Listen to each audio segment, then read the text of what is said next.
আসসালামু আলাইকুম। অ্যাকাউন্টিং লাভার পক্ষ থেকে সকলকে শুভেচ্ছা ও অভিনন্দন। আজকের যে অঙ্কটি আমরা করব সেটা হচ্ছে ট্রায়াল ব্যালেন্স, যার বাংলা অর্থ হচ্ছে রেওয়ামিল। তো রেওয়ামিল কীভাবে করব সেটা আজকে আমরা শিখব। তো এটি মূলত এই অঙ্কটি জাতীয় বিশ্ববিদ্যালয় বিবিএ অনার্স অ্যাকাউন্টিং ডিপার্টমেন্টে 2011 সালে এসেছিল। তো এখানে বলছি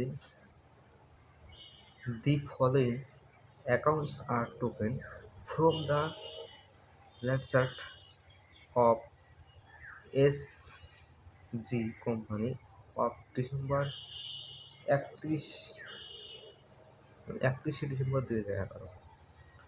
মানে নিম্নলিখিত হিসাব বিবরণী জি মানে SG কোম্পানি তিনি প্রকাশ করছে আর কি। তো আমি আমার ভাষায় বলবো, যেটা আপনারা সবাই বুঝতে পারবেন। তো আমি আমার সুবিধার্থে আমি আগেই মার্জিন টেনে রেখেছি। তো মার্জিনটা এভাবে টানতে হবে, ঠিক আছে। তো এখানে আমরা যেহেতু যার হিসাব বিবরণী আমরা করবো তার নাম লিখবো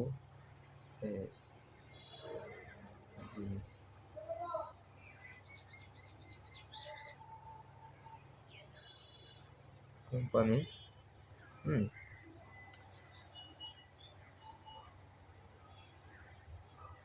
ট্রায়াল ব্যালেন্স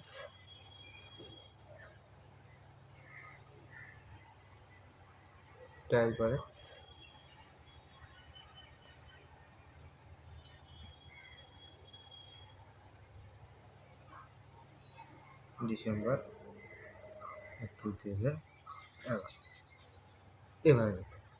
তারপর আমরা যেহেতু আমরা রেওয়ামিল করবো, এখন আমরা সিরিয়াল নাম্বার লিখবো। এখন সিরিয়াল নাম্বার এক্সেল নম্বর, আর এখানে লিখবো অ্যাকাউন্টস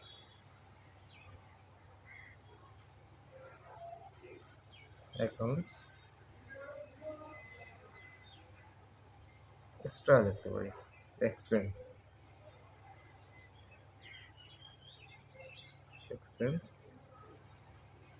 এখানে অ্যাপারেন্স ডি হাতে ডেবিট টাকা, সি হাতে ক্রেডিট টাকা। তো এভাবে লিখতে হবে। তো এই হচ্ছে প্রশ্ন। রেওয়ামিল করার সময় যেটা মাথায় রাখতে হবে, সর্বপ্রথম যেটা মাথায় রাখতে হবে সেটা হচ্ছে, যদি কোনো জিনিস বা কোনো সম্পদ হোক, যে কোনো জিনিস আমার কাছে যদি আসে সেটা ডেবিট হবে, আর আমার কাছ থেকে যেটা চলে যাবে সেটা ক্রেডিট হবে। কারণ আমরা যে 1 নম্বরটা যেটা আছে এটা হচ্ছে ইকুইপমেন্ট। সিরিয়াল নম্বর দেবো 1 নম্বর, এখানে লিখবো ইকুইপমেন্ট।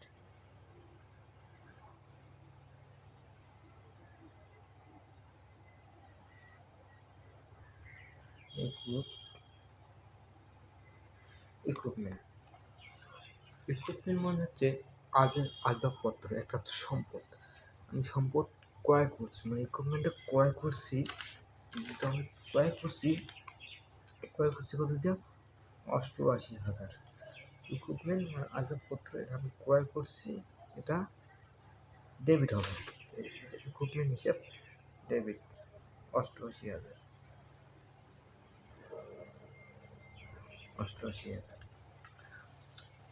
তারপর হচ্ছে ড্রাইং। এই ড্রাইংটা হচ্ছে কি উত্তোলন, মানে ব্যবসা থেকে উত্তোলন করছে 8,000 টাকা। তা 8,000 টাকা যদি সে উত্তোলন করে, সে কী পাইছে? টাকা পাইছে। সেক্ষেত্রে কী হবে, ক্যাশ ডেবিট, কিন্তু এখানে ক্যাশ ডেবিট হবে না, কিন্তু এখানে ড্রাইং মানে উত্তোলন আমার কাছে আসছে, মানে উত্তোলন করছে আমি ব্যবসা থেকে কোনো যদি আমি পণ্য উত্তোলন করি সেটা ডেবিট হবে, ড্রাইং নিতে হবে, ক্যাশ লাগা যাবে না। সেক্ষেত্রে হচ্ছে সিরিয়াল নাম্বার 2 হচ্ছে ড্রাইং।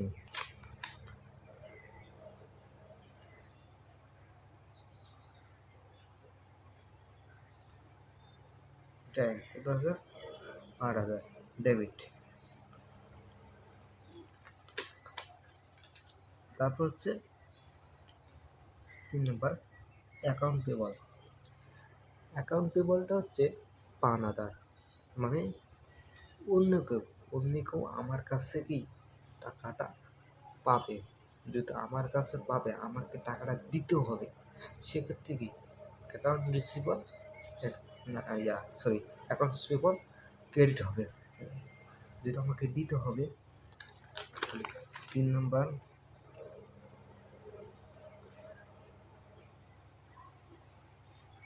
অ্যাকাউন্টস পেবল, এটা 22,000 ক্রেডিট হবে, ক্রেডিট। তারপর হচ্ছে 4 নম্বর কি অ্যাকাউন্টস রিসিভেবল। অ্যাকাউন্ট রিসিভেবল অর্থ হচ্ছে দেনাদার, আমি কারো কাছে টাকাটা পাবো, ঠিক আছে, আমি কারো কাছে পাবো, কিন্তু টাকাটা আমাকে দেয় দিবে তো নাকি, আমার কাছে আসবে তো, যেহেতু আমার কাছে আসবে সেক্ষেত্রে হচ্ছে ডেবিট। তাই অ্যাকাউন্ট রিসিভেবল মানে দেনাদার, এটা হচ্ছে ডেবিট হবে, অ্যাকাউন্টস রিসিভেবল। সি নম্বর 4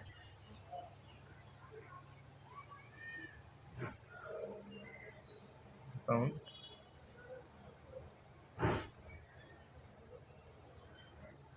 রিসিভেবল, কত হাজার, 44,000 ডেবিট। তারপর হচ্ছে সার্ভিস রেভিনিউ। এই সার্ভিস রেভিনিউটা মূলত হচ্ছে কি, আমি সেবা দিছি, আমি কি সেবা দিছি, সেবা দেওয়ার ফলে আমার কাছে, আমি সেবা দিচ্ছি, আমার কাছে টাকা আসবে, ঠিক আছে, আমি কাউকে যদি সেবা দেই, মানে বাকি দিয়ে সেবা দেই, সেক্ষেত্রে আমার টাকাটা আসবে। সার্ভিস রেভিনিউটা মূলত এভাবে, এটা সার্ভিস রেভিনিউটা হচ্ছে ক্রেডিট হবে। আপনারা যখন প্র্যাকটিস করতে দেখবেন যে সার্ভিস রেভিনিউ এটা ক্রেডিট, আপনার নিজেই যখন ক্রেডিট পয়সা করে যাবে। সার্ভিস রেভিনিউটা মূলত কি, যে বাকিতে সেবা প্রদান করলে সেটা সার্ভিস রেভিনিউ সৃষ্টি হয়, সেটা হচ্ছে ক্রেডিট সৃষ্টি হয়, ঠিক আছে। 5 নম্বরে সার্ভিস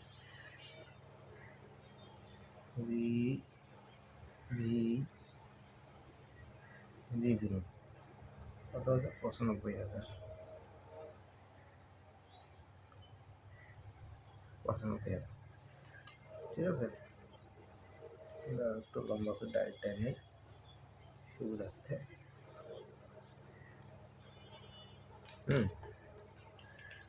তারপর স্যালারি এক্সপেন্স। তাই স্যালারি এক্সপেন্স বলতে হচ্ছে বেতন, স্যালারি এক্সপেন্স মানে স্যালারিটা এক্সপেন্স মনে করা হচ্ছে আমার আমার ব্যবসায়ের দোকানদারে আমি একজনকে স্যালারি দিছি, বেতন দিছি, বেতন যেহেতু আমাকে দিতে হচ্ছে, যেহেতু আমার কাছে বেতন নয়, টাকাটা চলে গেছে, মানে 2,000 টাকা স্যালারি আমি দিছি, যেহেতু আমার কাছে চলে গেছে, সেক্ষেত্রে এটা হচ্ছে কি কী হবে, ক্রেডিট হবে। আমার কাছে যদি চলে যায় সেটা হচ্ছে ক্রেডিট, ঠিক আছে, আর যেটা আমার কাছে আসবে সেটা ডেবিট। স্যালারি এক্সপেন্স মূলত এটা মূলত ডেবিট পয়সা হয়, ঠিক আছে, এটা আপনারা করতে করতে দেখবেন এটা আপনাদের অটোমেটিক চলে আসবে। Salary expense. 4 নম্বর হচ্ছে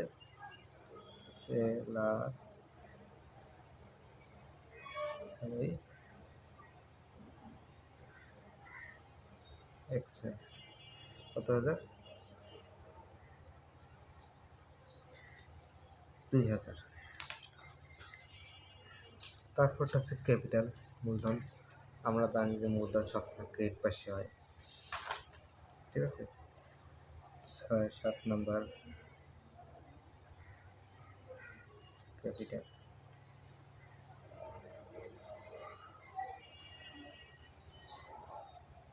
কিছু কিছু অঙ্ক আছে যে আসলে ডেবিট, চলে গেলে ক্রেডিট, এটা যে হয়। কিছু কিছু অঙ্ক কিছু কিছু হিসাব মানে ইয়াগুলা আমাদের মিলবে না, ঠিক আছে। নোটস পেবল, এই নোটস পেবলটা হচ্ছে কি, নোট পেবল নোট পেবলটা হচ্ছে কি, এই যে অ্যাকাউন্ট রিপোর্ট যেটা হচ্ছে বুঝাই দিলাম, সেরকম হচ্ছে নোট পেবল, ক্রেডিট পাশে হবে। সিরিয়াল নাম্বার 8, নোটস পেবল কত হাজার, 20,000।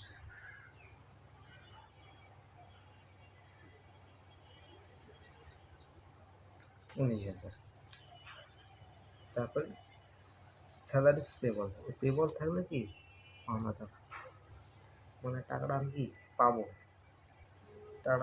মানে টাকাটা যে আসবে, আসলে কি debit. Salaries payable, salary expense debit, আর স্যালারিস পেবল হচ্ছে কি ক্রেডিট। স্যালারিস আমার কাছে চলে গেছে, ক্যাশ চলে গেছে, চলে যায় ক্রেডিট। আচ্ছা, আমার কাছে আসে স্যালারি এক্সপেন্স 2,000, সেটা 9,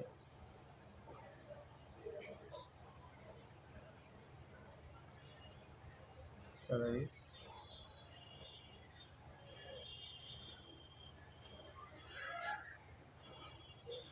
পেবল 2,000।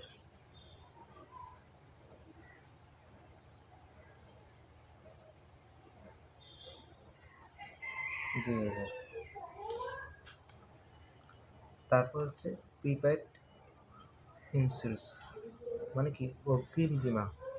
অগ্রিম বিমা আমি প্রদান করছি, আমার কাছে চলে গেছে, ঠিক আছে। আমার কাছে যেটা চলে গেছে সেটা হচ্ছে কি ডেবিট। 10 নম্বর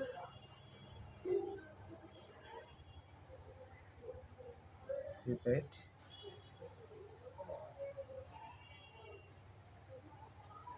ইন্স্যুরেন্স 3,000 ডেবিট। আর ক্যাশ, ক্যাশ তো জানেন যা সবসময় ডেবিট পাশে ক্যাশ। 11 নম্বর ক্যাশ 7,000। এখানে হচ্ছে কি 11টা, এখানে দেখি ঠিক আছে নাকি, 1 2 3 4 5 6 7 8 9 10 11টা। আমরা এখন ট্রাই দেবো।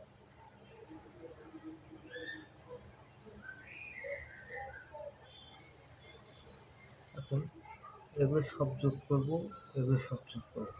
যোগ করে যদি আমাদের অঙ্কটা দুপাশের টাকা একই হয়, তাহলে আমরা মনে করবো আমাদের অঙ্ক ঠিক আছে। আর যদি একই না হয়, ভিন্ন হয়, তাহলে আমাদেরকে বুঝতে হবে আমাদের অঙ্কটা ভুল হয়েছে।